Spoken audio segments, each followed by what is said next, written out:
নমস্কার। অবশেষে আসলাম lost and rare রেসিপিসে চটজলদি রান্নার সিরিজের অন্তিম পর্বে। ভাবলাম শেষ পর্বটিতে আনি একটি ছোট মাছ। এর আগে চিংড়ি মাছ, মুরগি, পাঁঠার মাংস নানান রকম তো রেখেছি। বাঙালি তো, তাই একটু ছোট মাছ না হলে মন ভরে না। শেষ পর্বে যে রান্নাটি আজকে আনবো সেটি এত উপাদেয় যে ভাবতে পারবেন না, অথচ রান্নাটি করতে লাগে মাত্র 10 মিনিট। তার চেয়ে বেশি চেষ্টা করেও আপনি সময় ব্যয় করতে পারবেন না এই রান্নাটির পিছনে। আনছি ভাপা পাবদা। চলুন শিখি।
ভাপা পাবদা তৈরি করতে প্রথমে একটি মিক্সার নিয়ে নিন। তাতে ঢেলে দিন বেশ কয়েকটি উপকরণ একের পর এক। সত্যি কথা বলতে ভাপা পাবদা রান্না করতে যা যা উপকরণ লাগবে কেবলমাত্র মাছ ছাড়া প্রত্যেকটি উপকরণ দিয়ে দিন। মিক্সার চালু করুন এবং তৈরি করে নিন একটি বাটা। প্রথমে দিয়ে দিন 2টি বড় পেঁয়াজ টুকরো করে কাটা। এরপর যোগ করুন 8-10 কোয়া রসুন, 2 ইঞ্চি পরিমাণ আদা টুকরো করে কাটা, 4 থেকে 5টি কাঁচা লঙ্কা, তবে আপনি কাঁচা লঙ্কা নিজস্ব স্বাদ অনুযায়ী দিতে পারেন, 100 গ্রাম ধনে পাতা ডাঁটি শুদ্ধ, 1.5 চা চামচ শুকনো লঙ্কার গুঁড়ো, 1 চা চামচ হলুদ গুঁড়ো, নুন স্বাদ অনুসারে, তবে মনে রাখবেন এই রান্নায় কিন্তু একবারই নুন দিচ্ছেন, 4 থেকে 5 টেবিল চামচ সর্ষের তেল,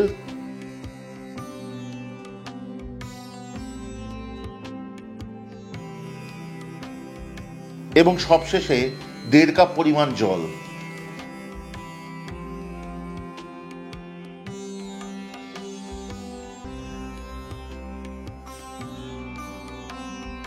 এবার মিক্সারের সাহায্যে সবকটি উপকরণ দিয়ে একটি মিহি মিশ্রণ তৈরি করে নিন।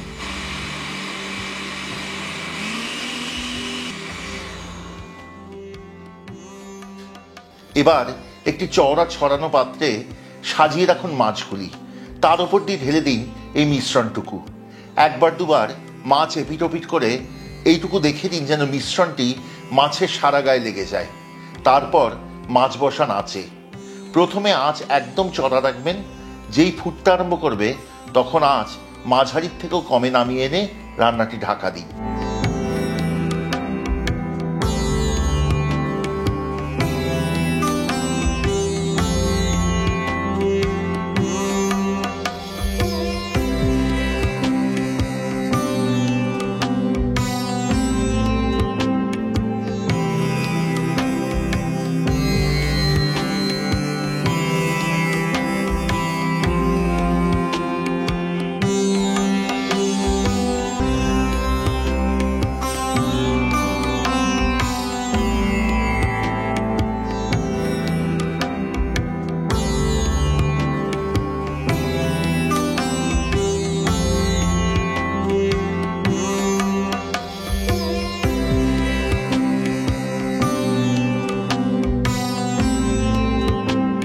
এই সময় মাঝারি বা তারও একটু কম আঁচে রান্নাটি ঢাকা দিয়ে ভাপে হতে দিন পরবর্তী মিনিট 10। তারপর মাছগুলি একবার উল্টে দেবেন এবং আঁচ চড়া করে দেবেন। সেই সময় যোগ করবো আরও 2টি উপকরণ। কিন্তু তার আগে বলি, যদি আমাদের যোগাযোগ করতে চান তাহলে আমাদেরকে ফোন করতে পারেন বা হোয়াটসঅ্যাপ করতে পারেন। কোন নম্বরে করবেন? 6291834357। কলকাতার নম্বর 6291834357। 34357 এই নম্বরে আমাদের স্বচ্ছন্দে যোগাযোগ করুন এবং আমাদের সাথে ভাগ করে নিন নিজেদের পারিবারিক রান্নার রেসিপি, নিজেদের খাওয়া দাওয়া সংক্রান্ত গল্প, এবং যদি খাবার নিতে চান আমাদের থেকে তাও আমাদের জানান। আমরা কিন্তু কলকাতা, নিউ টাউন এবং সল্টলেক জুড়ে খাবার পৌঁছে দিই। আমার খুব আক্ষেপ হচ্ছে কেন জানেন?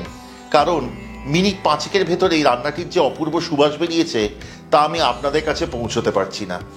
এত সুন্দর গন্ধ বেরিয়েছে রান্নাটির যে কি বলবো।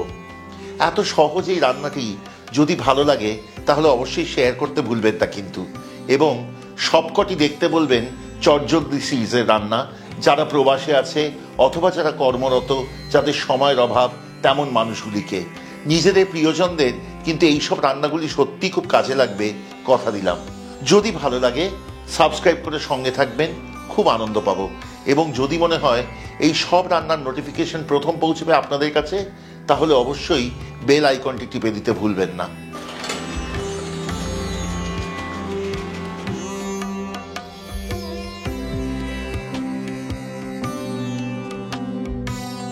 এবার ওপর থেকে দিয়ে দিন একটুখানি কাঁচা তেল এবং তার সাথেই গোটা কয়েক কাঁচা লঙ্কা। এই রান্না সবচেয়ে ভালো লাগবে গরম ভাতের সাথে।